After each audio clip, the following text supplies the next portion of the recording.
A war crime suspect in Bosnia has provoked protests in neighboring Croatia.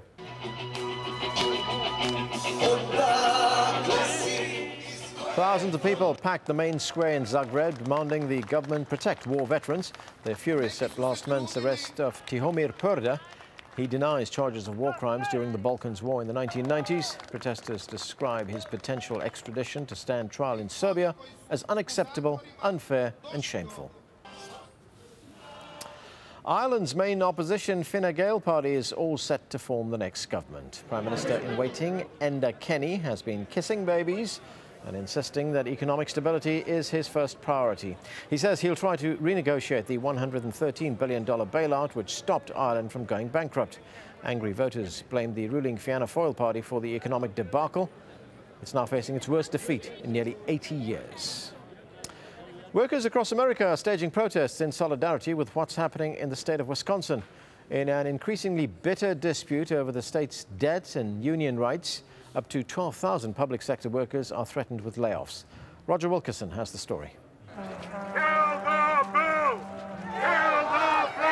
For the 12th straight day, they marched outside Wisconsin's Capitol to protest a bill that would strip public employees of most of their collective bargaining rights.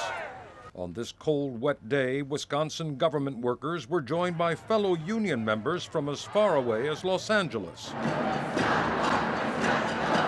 Other protesters packed the Capitol's interior to demand that the state's Republican governor, Scott Walker, negotiate with public sector unions instead of trying to ram through the bill. But he refuses to budge.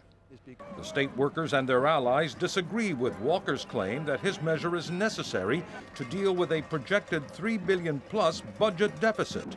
They claim his real intention is to break the back of public sector unions. Walker won a partial victory late Friday when the Republican majority in the state assembly approved his proposal. But he needs the approval of the state Senate as well, and that body's 14 Democrats fled across the border to Illinois, thus denying the Senate the quorum it needs to vote on the package. Walker's move to rewrite local labor relations rules has turned into a nationwide battleground between pro-business Republicans and pro-union Democrats. At a solidarity rally in Washington, one of several across the U.S., demonstrators expressed their fear that if Walker's ploy is successful, it could eventually mean the end of collective bargaining nationwide. The union is the last line of defense between workers and corporate greed. But Governor Walker now says that unless legislators enact his plan to strip state employees of most of their collective bargaining rights, he will be forced to lay off thousands of workers beginning next week. Roger Wilkerson, AlJazeera. In Peru, a bus has plunged more than 180 meters into a ravine, killing at least 22 people on board. Another 39 were injured east of the capital, Lima. The driver is among the dead. It's thought he lost control as he was trying to pass a slow-moving truck. Peru's often mountainous roads are notoriously deadly. At least a third of all buildings in New Zealand's Christchurch must be demolished and rebuilt after Tuesday's earthquake. That's according to the city's mayor. Local officials have also said that serious questions need to be asked about why some of them collapsed. 145 people died in the quake and more than 200 are still missing. That is almost it for now, but before we go, a quick reminder of developments in Libya. Muammar Gaddafi is facing relentless pressure to stand down, both from within and outside the country. The United Nations Security Council is about to vote on whether to take action against the Libyan leader.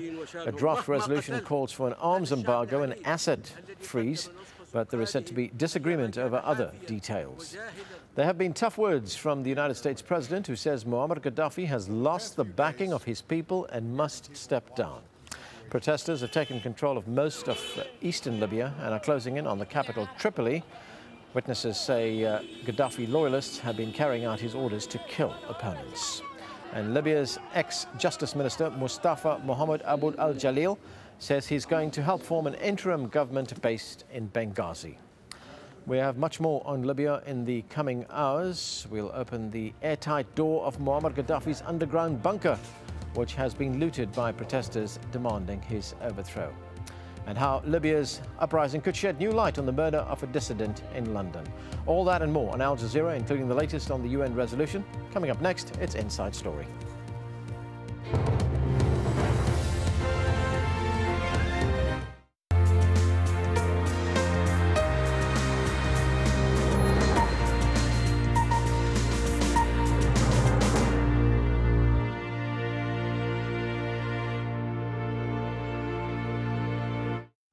As Muammar Gaddafi stubbornly refuses to relent and violently cracks down on the thousands who protest his rule, and as some of those close to him continue to defect, how important is his remaining inner circle to his survival? Who exactly are they, and will they stick around? This is Inside Story.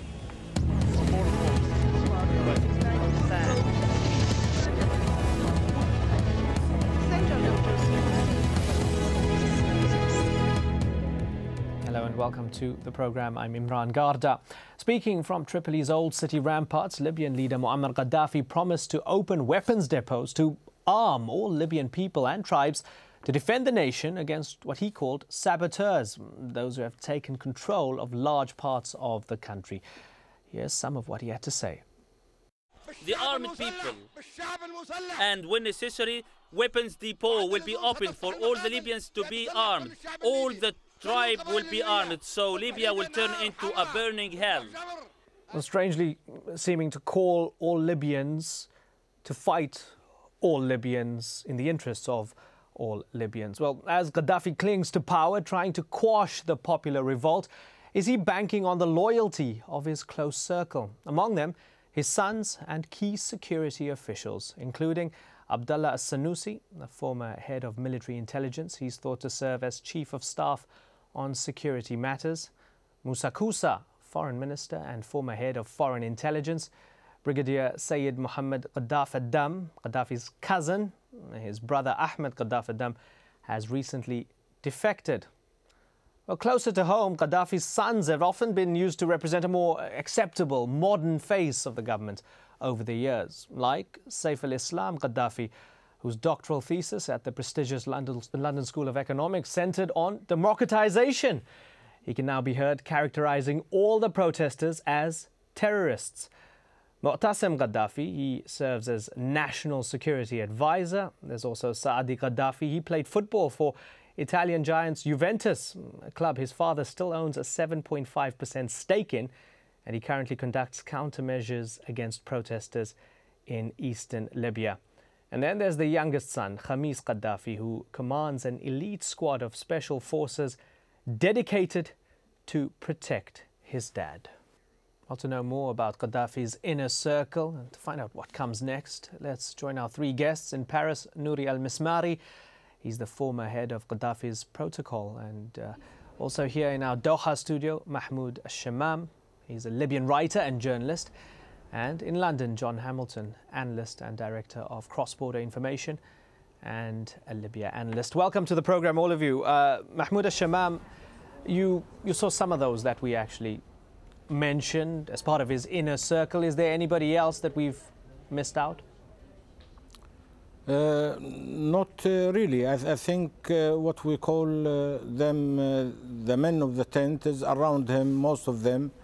Ahmed Gaddafi Dam defect to Egypt, and a few others are either sick or away. And I think that at the end of it, those people have no choice but dying with him. Because I think they are, even some of them are hostages of the situation. Nouri al-Mismari, do you agree that some of them might be hostages of the situation, that even if they wanted to defect, they couldn't? Well, to be honest with you, I do agree of what I have heard now, but the only thing that some of them are just resigning lately because they have found out that there is no choice for them only to resign. Why they did not do it from the beginning, from the starting? But at the moment, they didn't know that it will be successful. And now, because it is the end of it, everybody is resigning. This is one.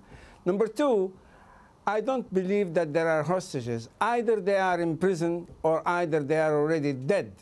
The only ones are near of him, which I have seen from the speech of yesterday, they are no more nor less that they are really not inner circle, but they are his cousins. Thank you. Now, I've read reports that since you defected, Muammar Gaddafi has come after your family members. Is that true? Yeah, well, I don't want to speak too much about it because really, as you know, it's a very delicate case for them now, and I don't want to put them in risk more. But at the end, if they will be touched or anything happens to them, they are not better than the Libyans, which they are losing their lives day by day, day after day. And the only thing I am really sorry, and I have a sorrow, that there are children. Imagine a 6-month baby, 6-month baby dies with a bullet. What for? He's a member of Bin Laden organization? Is he a drug addict? Come on. As Mr. Shagam said, to drug 4 or 3 million Libyans, you need mountains of drugs. But this is only ambition to be and stay in power. You don't say to your people, who loves me can dance and play and go around, and who doesn't love me deserves not to live, should die. John Hamilton, how would you quantify the amount of backing that Gaddafi actually has now and the amount of people that might be loyal to their last breaths to him? Well, I think for some of the key individuals that you mentioned at the beginning, the question isn't so much perhaps whether they are hostages of Gaddafi now. I think they're hostages of the things which they have done in the name of the regime over the past decades. If you take Abdullah Sanusi, for instance, he has a conviction against him in Paris.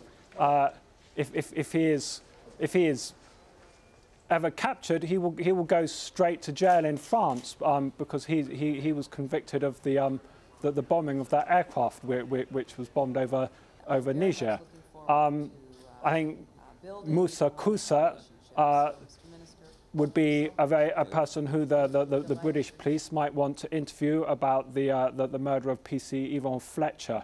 I think you could probably go on looking at these sorts of things which have happened in the past, and for the people who were around Gaddafi at the time, who are still around him, if they are there, if they're not dead or in whatever's happened to them inside the regime, they've got no choice.